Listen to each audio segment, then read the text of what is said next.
Hello, I felt I should make this video because I see everybody getting the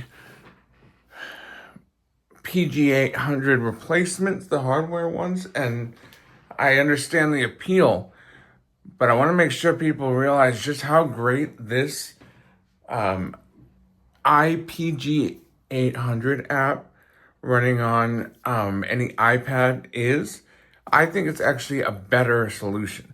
So this here is running on, this is a first generation iPad mini. Can't really do much else, but it can run this app plenty well.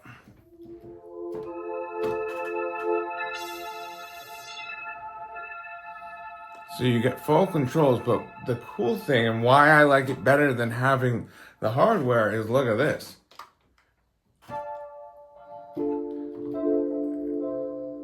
The controls will always be in the right place because every time you switch your sound on the JX8P, and this is one of my favorite features of it, that I wish Roland had continued to do this.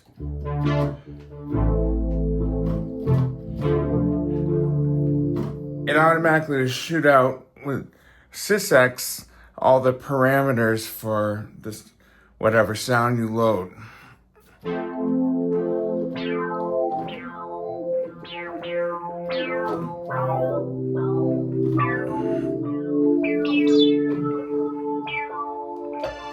And this allows you to really see what you're doing. It allowed me to really study the really well done Eric Persing, who's very well known for doing the Fantasia and D50 sounds. And this was his first Roland project.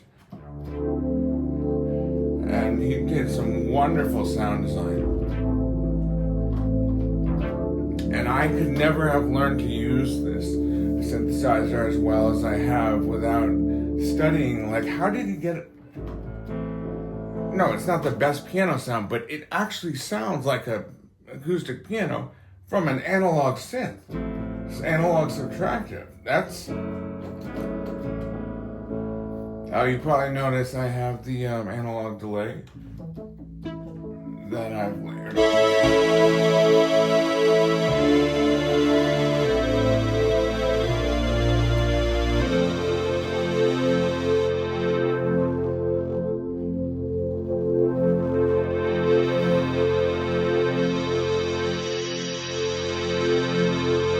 Truth be told, on the full-size iPad, is better.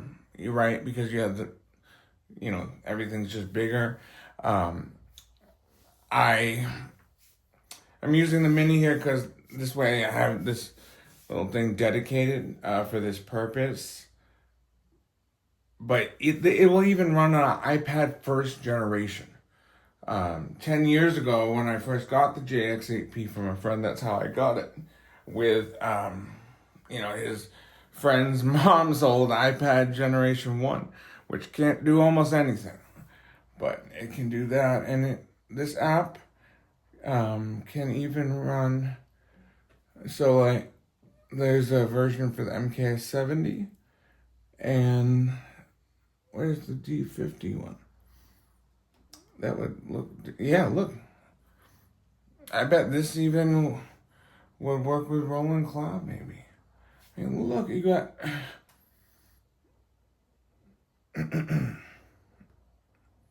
Oh, the iPG800, 300 for the Juno, and the JX3P is the PG-200. Wow. Just incredible early iPad app development. I wonder if people they might assume, like, they wouldn't even realize that, like, something so perfect was made early on as one of the first apps for the platform. I'm using obviously a MIDI.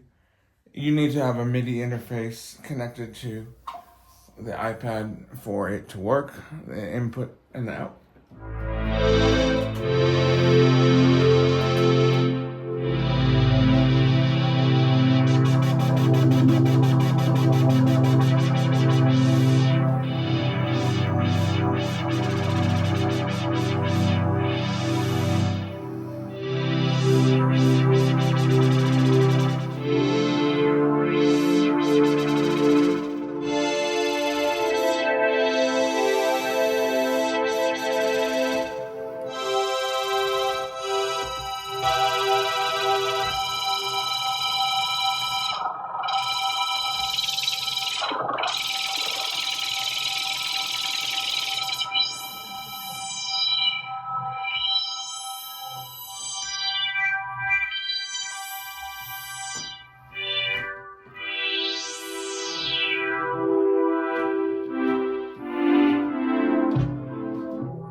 So I made a whole bunch of variations of this sound just by making little tweaks on there.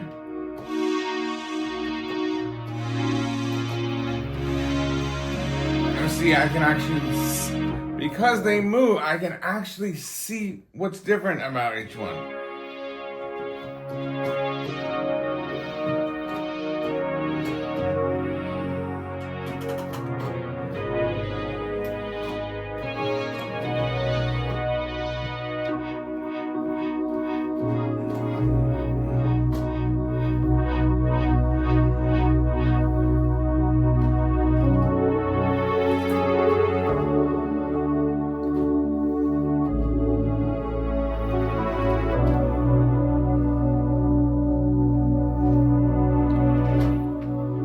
And there you have it.